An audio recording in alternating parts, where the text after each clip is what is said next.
जय जिनेन्द्र सर्वेभ्यो नमो नमः। अद्य वयं समणसूक्तग्रन्थं पठामः। ग्रन्थोऽयं प्राकृतभाषायाम् अस्ति तथा सङ्कलनग्रन्थम् अस्ति। ह्यः अहम् अस्य ग्रन्थस्य परिचयो सविस्तरेण मया प्रस्तुतं कृतम्। अद्य वयम् अस्य प्रथमसूत्रं मङ्गलसूत्रम् अत्र मङ्गलसूत्रस्य वाचनं करिष्यामि। आज हम लोग इसके प्रथम जो मंगल सूत्र है इसको पढ़ने का प्रयास करते हैं। और जैसा कि मैंने आपको कल बताया था कि यह एक सर्वमान्य ग्रंथ है। दिगंबर श्वेतांबर माने जैन संप्रदाय में सभी जगह इसकी स्वीकृति है। और इस ग्रंथ के प्रारंभ में ही उन्होंने मंगल सूत्र दिया है, जो कि पूरी जैन दर्शन में सभी जगह महामंत्र के रूप में यह स्वीकृत है। आपको हर जगह यह मंत्र लिखा हुआ मिल जाएगा, दीवालों पर, मंदिरों में, ग्रंथों में। तो इस ग्रंथ का जो उच्चारण है वो मैं आपके सामने करता हूँ, कैसे इसको पढ़ा जाता है। एक बार उसको हम लोग पढ़ते हैं। आप भी इस अपने मन में इसका अभ्यास कर सकते हैं, बाद में हम आपको बोलकर अभ्यास कराएंगे। नमो अरहंताणं नमो सिद्धाणं नमो आयरीयाणं नमो वज्झायाणं नमो लोये सवसाहूणम्। जैसा कि इस मंत्र से स्पष्ट है कि ये प्राकृत भाषा में है और इसमें पंच परमेष्ठी को नमन किया गया है। एक एक शब्द से हम लोग समझेंगे। नमो अरहंता, नमः अर्हदेभ्यः, इसमें एकार नहीं दिख रहा है लेकिन होना चाहिए। नमः अर्हदेभ्यः यानी अरहंतों को नमस्कार। नमः सिद्धेभ्यः अर्थात सिद्धों को नमस्कार। नमो आयर्याणम, नमः आचार्येभ्यः अर्थात आचार्यों को नमस्कार। नमो उवज्झायाणम, नमः उपाध्यायेभ्यः माने उपाध्यायों को नमस्कार। नमो लोये सर्व साहूरम, नमो लोके सर्व साधुभ्यः माने लोक में सभी साधुओं को मेरा नमस्कार। इस मंत्र की विशेषता ये है कि इसमें किसी का नाम लेकर उसको नमन नहीं किया गया है। जैसे वो तीर्थंकरों का नाम भी ले सकते थे, महावीर को नमस्कार, ऋषभ देव को नमस्कार। लेकिन ये महामंत्र इसलिए भी बन सका क्योंकि इसमें पद को नमन है, गुणों को नमन है। जैसे नमो अरहंताणम, अरहंत किसको कहते हैं? जिन्होंने 4 घातीय कर्मों का नाश कर दिया है और जो वीतरागी हैं, सर्वज्ञ हैं, हितोपदेशी हैं, ऐसे जो अरहंत पद को प्राप्त हैं उन अरहंतों को नमस्कार। जो परमात्म दशा को प्राप्त हैं, जिन्होंने अपनी शुद्धात्मा को प्राप्त कर लिया है, उनको मेरा नमस्कार है। अब वो चाहे जो भी हो, ये अरहंत किसी का नाम नहीं है। यहाँ पर यह पद गुणों के अर्थ में प्रयुक्त है, माने जिन्होंने वो अर्हता प्राप्त कर ली है उनको नमस्कार। और ये जो अरिहंत भगवान होते हैं वो साकार होते हैं, माने दिखाई देते हैं, उनको सबसे पहले नमस्कार कर रहे हैं। फिर है नमो सिद्धाणम, सिद्धों को नमस्कार। सिद्ध कौन है? जिन्होंने 8 कर्मों का नाश कर दिया है, माने 4 घातिया और 4 अघातिया, इन कर्मों का नाश करके जो सिद्धालय में विराजमान है और निराकार है, सच्चित आनंद स्वरूप है, उनको मेरा प्रणाम है।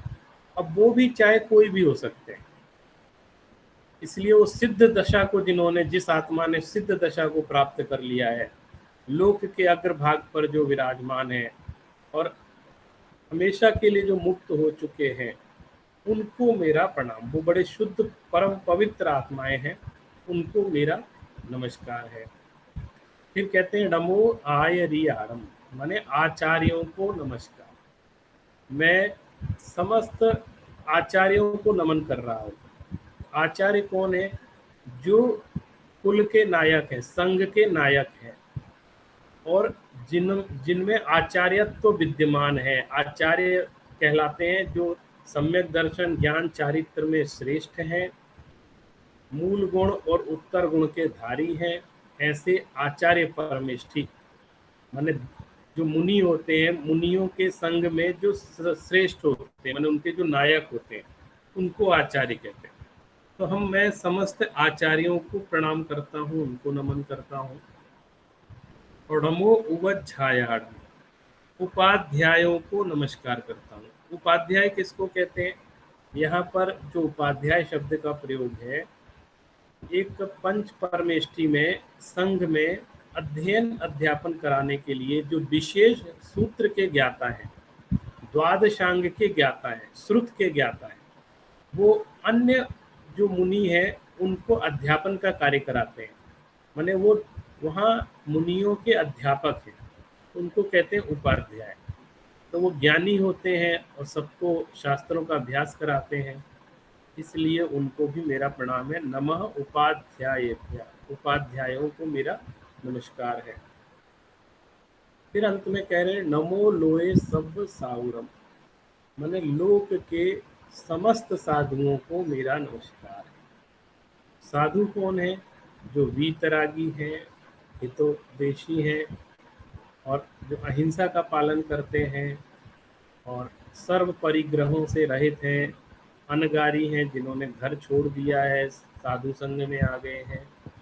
ऐसे जो भी सर्व साधु हैं, जो वीतरागता को प्राप्त हैं, ऐसे सभी साधुओं को मेरा प्रणाम है। तो यहाँ भी किसी साधु का नाम नहीं लिया, उपाध्याय में भी उन्होंने किसी उपाध्याय का नाम नहीं लिया, आचार्य में भी नहीं लिया, और अरहंत सिद्ध भी पद हैं। तो इस दृष्टि से ये नमोकार मंत्र अत्यंत महत्वपूर्ण मंत्र है, और इसका जो उल्लेख प्राप्त होता है हमको, सबसे पहले षट खंडागम नामक ग्रंथ है, जो कि आचार्य धरसेन की प्रेरणा से पुष्पदंत भूतबली ने लिखा था। और अगर साहित्य की दृष्टि से देखें तो सबसे प्राचीन प्रमाण षट खंडागम में इसकी प्राप्ति होती है।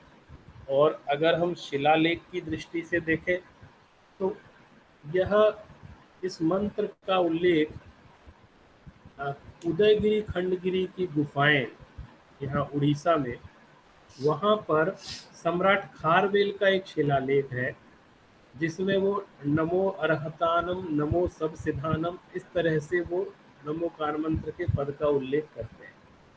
तो वो एक शिलालेख की दृष्टि से बहुत प्राचीन प्रमाण माना जाता है, जहाँ नमो अरिहंताणम नमो सब सिद्धानम इस तरह से शिलालेख में इस मंत्र का प्रयोग हुआ है। इस मंत्र के कुछ पदों का प्रयोग उसमें किया गया है। और जैन दर्शन की यह मान्यता है कि यह मंत्र अनादि निधन मंत्र है। मैंने कोई पूछे कि इस मंत्र की उत्पत्ति कब हुई, तो इसका कोई उत्तर इसलिए नहीं है क्योंकि अनादि से, यह हमेशा से ये मंत्र विद्यमान है। और आप देखें तो इस मंत्र से संबंधित अनेक चमत्कार प्रसिद्ध हुए हैं, अनेक कहानियां प्रसिद्ध हुई हैं कि इस मंत्र को जपने से, इस मंत्र का ध्यान करने से, इस मंत्र की आराधना करने से लोगों को अनेक तरह की सिद्धियां भी प्राप्त हुई। उसमें श्रद्धा का संयोजन बहुत आवश्यक है। जिसने निशंक होकर, निकांक्षित होकर, बिल्कुल श्रद्धा से, पूर्ण समर्पण से इस मंत्र की आराधना की है, वे सभी मुक्ति को प्राप्त हुए हैं, और उन्होंने अपने अपने इष्ट की सिद्धि की है इस माध्यम से। इसलिए यह मंत्र सभी पापों का नाश करने वाला भी है। अब देखेंगे जो दूसरा जो इसमें सूत्र है, गाथा है, यह गाथा एसो पंचनमोक्तारो, यह गाथा मूलाचार नामक ग्रंथ से ली गई है, जो कि आचार्य भट्टकेर के द्वारा विरचित है। एसो पंचनमुक्तारो सब पाव पणासणो मंगलाड़म च सब्देशिम पडमम हवई मंगलम। माने यह जो पंच नमस्कार मंत्र है, यह सब पापों का नाश करने वाला है। ऐसो यह जो पंच नमोकार, ये जो पंच नमस्कार मंत्र, इसको पंच नमस्कार मंत्र नाम दिया गया है क्योंकि इसमें 5 परमेष्टियों को नमस्कार किया जाता है।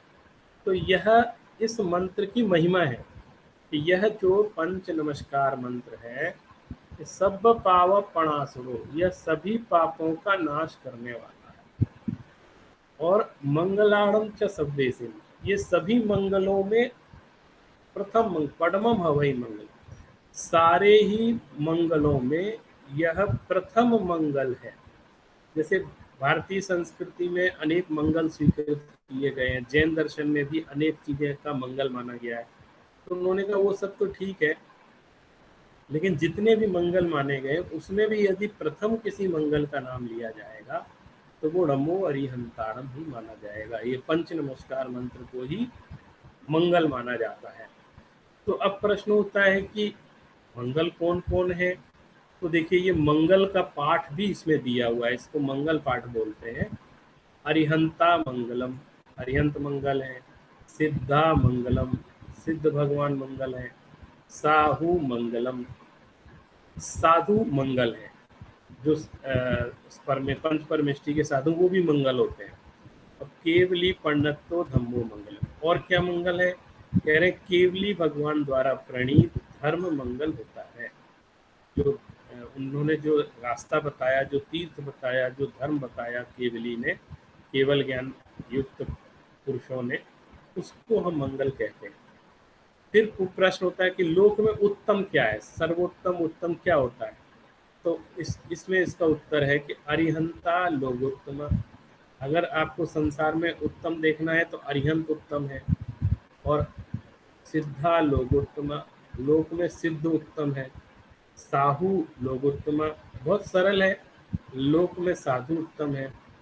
और केवली पंडितो धम्मो लोकोत्तम, जो संसार में केवली प्रणीत जो धर्म है, माने सर्वज्ञ वीतरागी भगवान के द्वारा जो धर्म सिखलाया गया है, जो कल्याण का मार्ग बतलाया गया है, वह लोक में उत्तम है। इसी के साथ देखें कि हम किसकी शरण में जाएं, कहाँ जाएं। तो ये कह रहे हैं अरहंते शरणम पवज्जामि, मैं अरहंत की शरण में जाता हूँ। सिद्धे शरणम पवज्जामि, मैं सिद्ध की शरण में जाता हूँ। साहु शरणम पवज्जामि, मैं साधु की शरण में जाता हूँ। और मैं केवली पंडितम धम्मम शरणम पवज्जामि, मैं केवली भगवान द्वारा प्रणीत धर्म की शरण में जाता हूँ। इस प्रकार हम देखें कि ये यहाँ 5 तक, अगर इसको संख्या में देखेंगे 5 गाथा तक, ये सिर्फ मंगल सूत्र है और यह बहुत प्रसिद्ध है।